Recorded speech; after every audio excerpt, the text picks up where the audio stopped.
قبلہ عمر حیات القادری صاحب سے تشریف لائیں اور آج کے اس خوبصورت محفل میں خوبصورت بزم میں اپنے خطاب ذی شان سے نوازے جناب قبلہ حضرت علامہ محمد عمر حیات القادری صاحب۔ نعرہ تکبیر اور ہاتھوں کو بلند کر کے نعرہ رسالت، نعرہ رسالت، نعرہ حیدری۔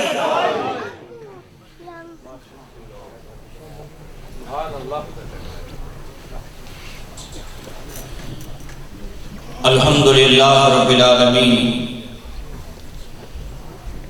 والصلاة والسلام علی اشرف الانبیاء والمرسلین اما بعد فاعوذ باللہ من الشیطان الرجیم بسم اللہ الرحمن الرحیم وذکرہم بایام اللہ صدق اللہ العظیم اللہم صلی علی سیدنا مولانا محمد معدن الجود والکرم وآلہ واصحابہ وابنہ الکریم الغوث العظم محی الدین عبد القادر الجیلی وحزبہ وبارک وسلم۔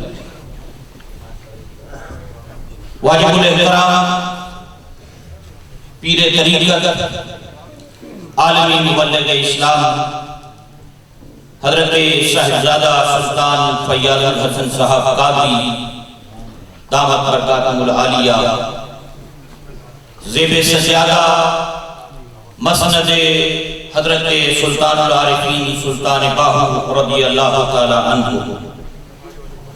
علماء ملت اسلامیہ، مہمانان گرامی اور اہل اسلام بھائی،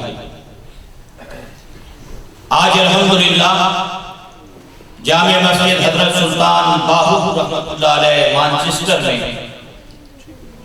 ذکر تاجدار کونین صلی اللہ علیہ وسلم کی اس خوبصورت بزم میں ہم سب حاضر ہیں۔ رب کریم اس محفل پاک میں ہم سب کی حاضری کو قبول فرمائے۔ آپ حضرات کے علم میں ہے یہ ماہ مبارک ربیع الاول شریف، جس میں اللہ رب العزت نے ہم پر احسان فرمایا اور اپنی سب سے بڑی نعمت اپنے محبوب کریم علیہ السلام کی صورت میں ہمیں عطا فرمائی۔ سبحان اللہ۔ اور آج اس عظیم نعمت کے ملنے پر ہم اپنے رب کا شکر ادا کرنے کے لیے جمع ہوئے۔ یہ محافل میلاد، محافل ذکر رسول صلی اللہ علیہ وسلم اس لیے سجائی جاتی ہیں کہ ہم آقا کریم علیہ السلام کے فضائل و کمالات، آپ کے شمائل محاسن، آپ کی ولادت کے وقت ظاہر ہونے والے واقعات اور آپ کے حسن و جمال کا تذکرہ سن کر اپنے رب کا شکر ادا کریں کہ تیرا لاکھ لاکھ کرم اور احسان، تو نے ایسا شانوں والا محبوب ہمیں عطا کیا۔ سبحان اللہ۔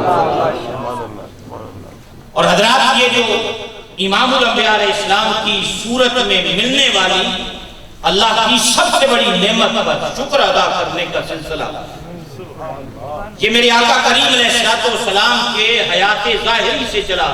سبحان اللہ۔ توجہ میری جانب رکھیں آپ حضرات، ایک مرتبہ درود پاک پڑھیں، توجہ ادھر ادھر بھٹی ہوئی آپ پلیز محبت کے ساتھ درود شریف پڑھیے۔ اللہم صلی علی سیدنا محمد۔ اس لیے بھی یہ توجہ انتہائی ضروری ہے کہ آپ آج ذکر رسول کی محفل میں، سبحان اللہ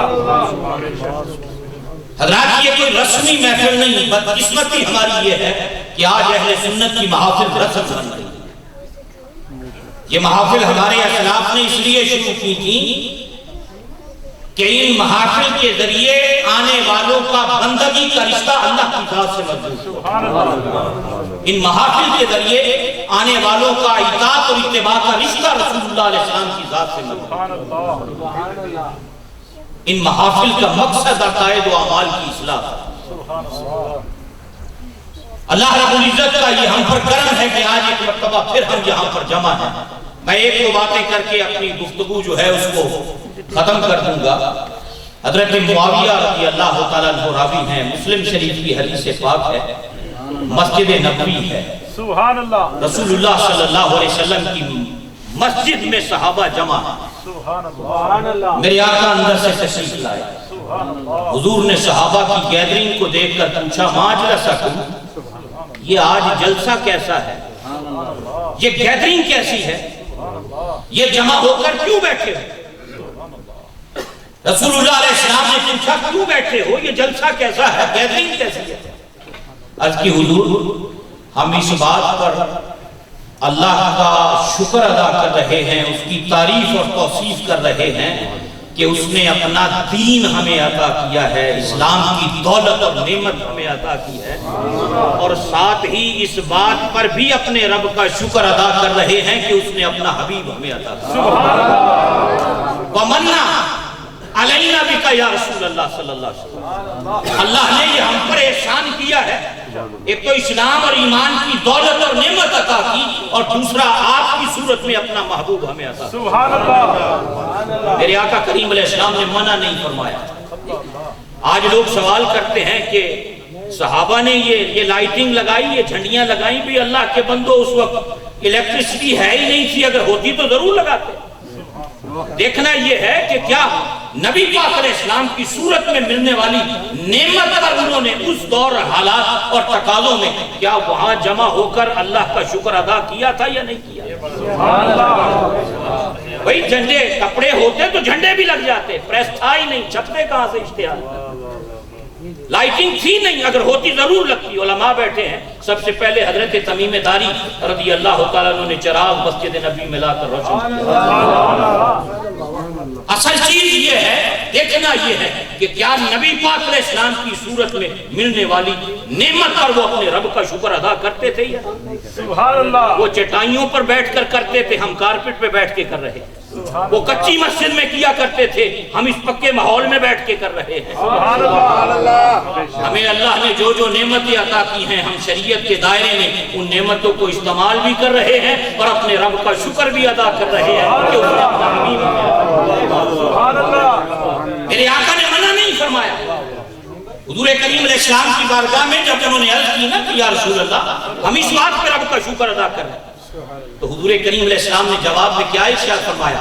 سرکار نے فرمایا مجھے ابھی جبریل نے آ کر بتایا ہے تمہارے اس عمل پر اللہ فرشتوں کے سامنے فخر کر رہا ہے. سبحان اللہ. تمہارے اس عمل پر رب فرشتوں کے سامنے فخر فرما رہا ہے. ان اللہ یباہی، اللہ فخر فرما رہا ہے فرشتوں کی مجلس میں کہ جو تم یہ کام کر رہے ہو. اور میں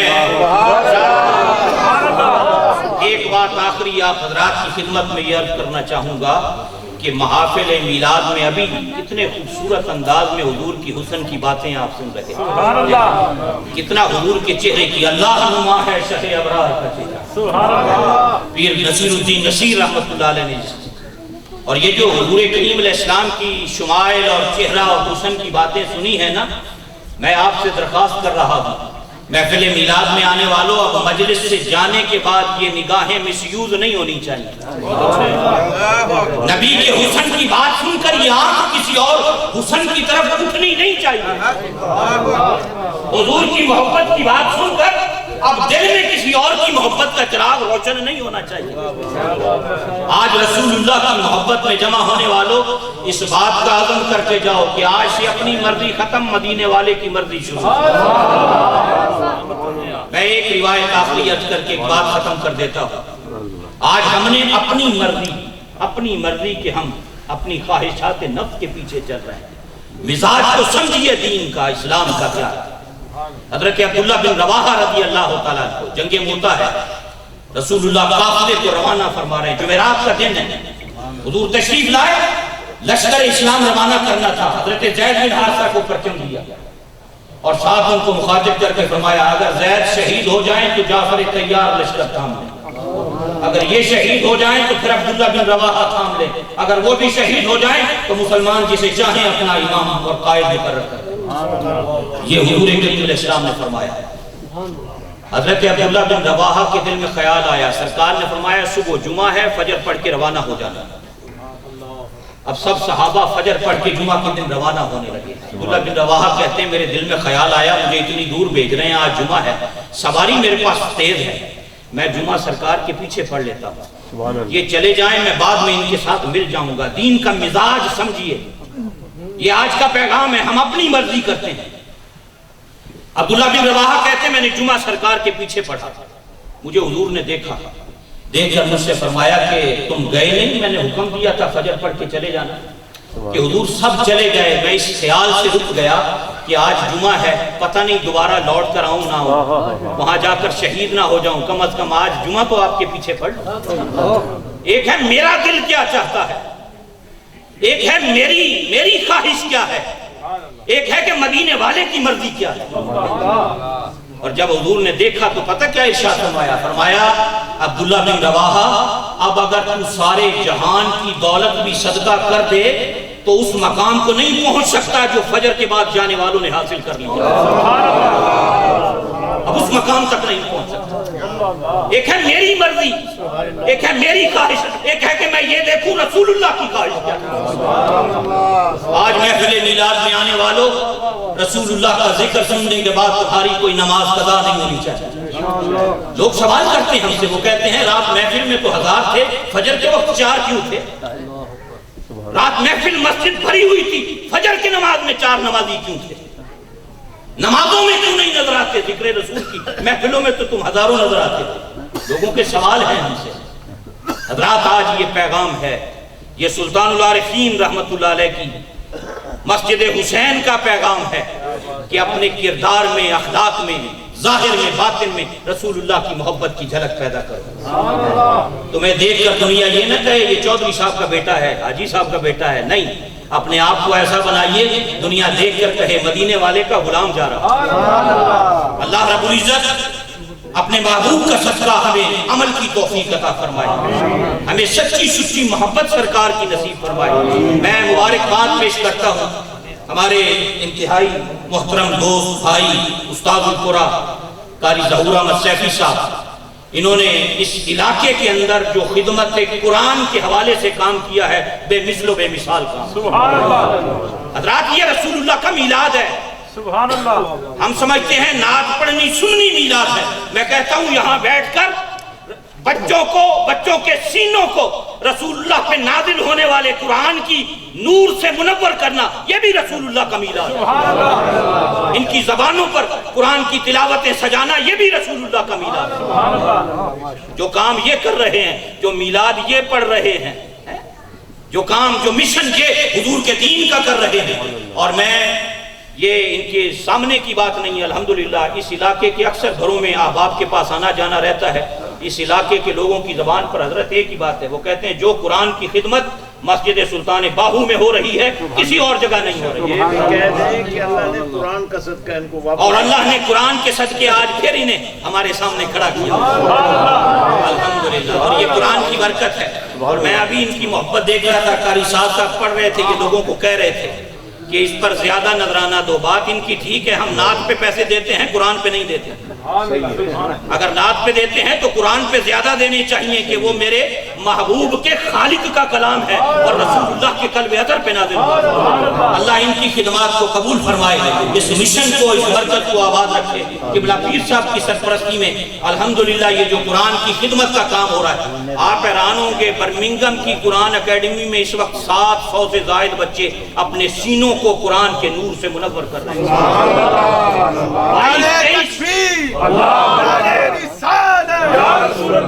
یہ ہمارے 22-23 ادارے ہیں، جن میں سے ایک مثال آپ کے سامنے یہ مانچسٹر کی ہے۔ آپ جس ادارے میں چلے جائیں الحمدللہ سینکڑوں بچے اپنے سینوں کو قرآن کے نور سے منور کر رہے ہیں۔ ہمارا حق بنتا ہے کہ ہم ایسے کاموں میں تعاون کریں، ایسے لوگوں کے دست و بازو بنیں، ان لوگوں کے ساتھ کھڑے ہوں اور قرآن کی خدمت کے لیے میدان عمل کے اندر نکلے۔